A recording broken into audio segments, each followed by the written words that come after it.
నమస్తే రమగారు. నమస్తే జయ. ఏదన్నా ఒక 4, 5 ఎపిసోడ్‌లు వచ్చేలాగా ఒక స్టోరీ ఏదన్నా చెప్తారండి? ఒకరోజు రాజు చెప్దామా? ఆ!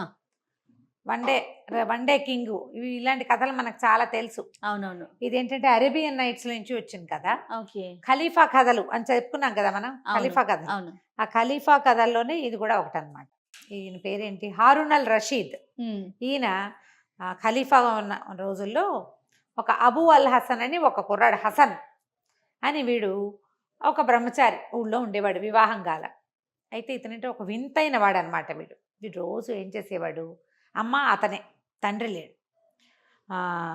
ఒక రోడ్డు మీద అలా వ్యాహ్యాలకి నడుచుకుంటూ పోయి ఊళ్ళోకి వచ్చేందుకు ఒక వంతెన ఉండేది. ఆ ఊర్లోకి రావడానికి బాగ్దాద్ నగరంలో ఆ చివరి వైపు నుంచునేవాడు. ఎవరైనా ఊళ్ళోకి వస్తున్న వాళ్ళల్లోంచి ఒక ఆయన్ని సెలెక్ట్ చేసుకునేవాడు అతిథిగా. తన ఇంటికి తీసుకుపోయేవాడు. శుభ్రంగా వాళ్ళకి బాగా తినిపించి రుచికరమైన పదార్థాలు మరి బాగా తాగిచ్చి తెల్లవారు పంపించేసేవాడు. తెల్లవారు వాళ్ళు రాత్రే వెళ్ళిపోయేవాళ్ళు. ఆతిథ్యం ఇచ్చేవాడు. ఓకే. ఒకసారి ఆతిథ్యం ఇచ్చిన వాడికి రెండోసారి ఆతిథ్యం ఇచ్చేవాడు కాదు. వాళ్ళు ఎవరో తెలియనట్టుగా కూడా మొహం పెట్టేవాడు. ఆ ఒకరోజు ఎంత మనసిచ్చి ఉండేవాడో వాళ్ళతోటి, ఎంతో ప్రేమగా అతిథుల్ని అత్యద్భుతంగా చూసుకునేవాడు. ఒకసారి ఆతిథ్యం ఇచ్చిన వాడికి రెండోసారి ఇవ్వడు. అది వాడి సిద్ధాంతం. ఓకే. అయితే ఏమైంది, ఆ కాలంలో ఖలీఫాట దేశాన్ని, ఊరిని చూసుకోవడానికి బాగ్దాద్ నగరం అంతా తిరిగేవాడు. నెలకు ఒక రోజో 2 రోజులో ఉంటుంది ఆ ప్రోగ్రాం.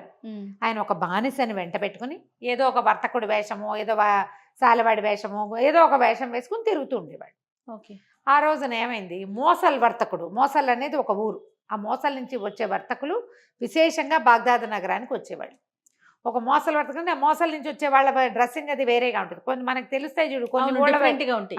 మరాఠీ వాళ్ళని మనం గుర్తుపడతాం, వాళ్ళ క్యాప్ పంచెలు వాటితో అట్లా. ఈ మోసల్ వర్తకుడి వేషంలో ఈయన ఖలీఫా వస్తున్నాడు ఊళ్ళోకి. వస్తుంటే ఇతను చూశాడు.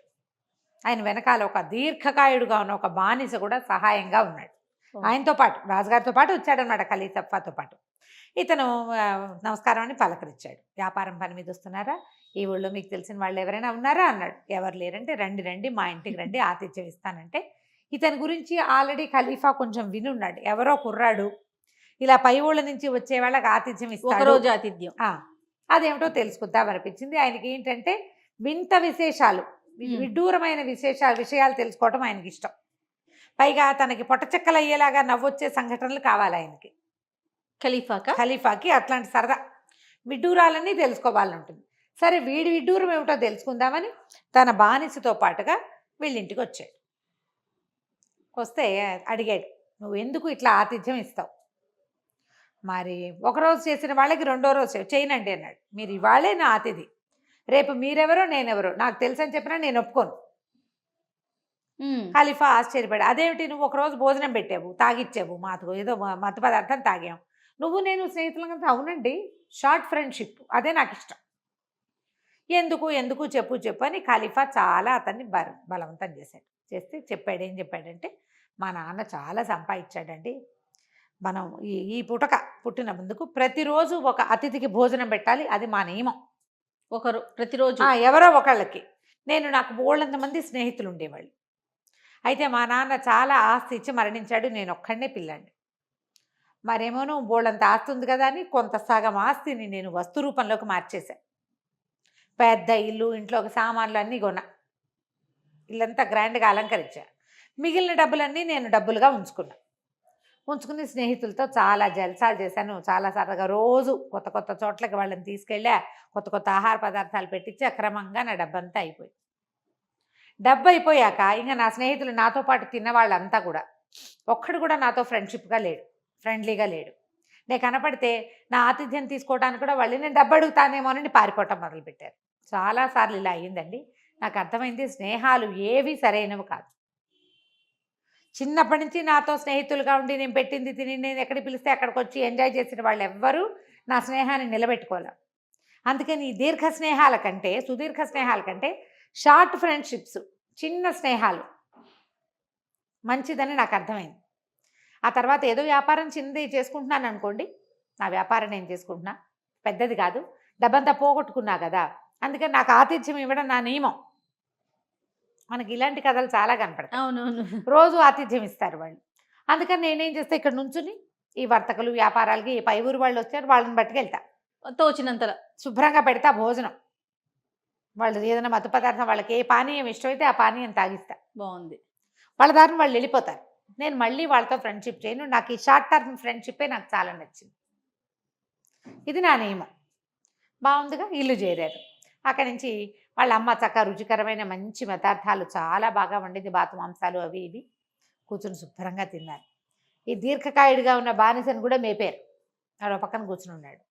అక్కడి నుంచి ఆయన అన్నాడు, వర్తకుడు, మోసాల వర్తకుడు రూపంలో ఉన్నాడు కదా ఖలీఫా, నువ్వు ఇంత బాగా భోజనం పెట్టావు, నీకేం కావాలో అడుగు.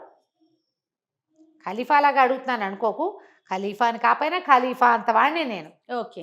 నీకు ఏది కావాలో అది నేను చేస్తా అంటే, అబ్బెబ్బే నాకేం లేవండి అన్నాడు.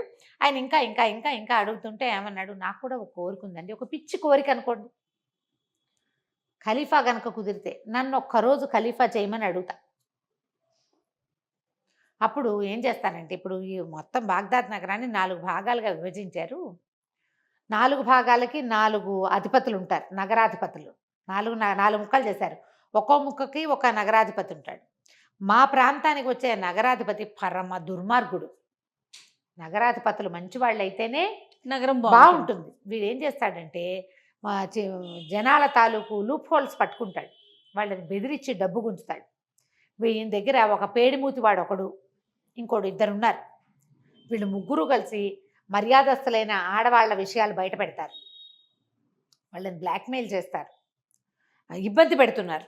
ఓకే. మతాన్ని సీరియస్గా ఫాలో అయ్యే వాళ్ళని బాధ పెడతారు. నాకు గనక అవకాశం దొరికి నేను ఒక్కరోజు రాజు అయ్యానా, మా ఇంటికి నాకేం రూపాయి ఎక్కర్లా, రాజు అవ్వాలి అంతే. అయితే వీళ్ళ ముగ్గురిని కొరతే ఇస్తా, వాళ్ళ శవాల్ని కందకంలోకి ఈడిపిస్తా, అలా చేయాలనుంది నాకు. నేను రాజునైపోతే వీళ్ళంతు తెలుస్తా అని పక్కపక్క నవ్వాడు. నవ్వి, మీరు భలేవారు, నేను ఏదో చెప్పా, ఇంకా నయం, ఈ పిచ్చి ప్రేలాపన ఎవరికి చెప్పకండి అన్నాడు. అన్నాక ఇద్దరు కలిసి కూర్చుని ద్రాక్షారసం తాగటం మొదలుపెట్టారు. తాగుతుంటే ఏం చెప్పాడంటే, మీరు కనుక మెలకొచ్చి వెళ్దామనిపిస్తే వెళ్ళిపోండి బయటికి, మీ దారిని మీరు. వాకిలి తలుపు వేయటం మాత్రం మర్చిపోబోకండి, తలుపేసేసి వెళ్ళిపోండి, మీ బానిసని తీసుకుని మీ దారిని మీరు అన్నాడు. బానిస కనిపెట్టు కూర్చున్నాడు. ఖలీఫా తాగుతున్నారు, ఈ అబూ హసన్ కూడా తాగటం మొదలుపెట్టాడు. ఇద్దరు కలిసి తాగుతుంటే ఈయన ఏం చేశాడు, మధ్యలో అతను చూడకుండా అతని పానీయంలో ఒక మత్తు పదార్థం కలిపేశారు ఖలీఫా. హసన్ కాస్త ఆ పానీయం తాగేసి ఒళ్ళెరక్కుండా పడిపోయాడు.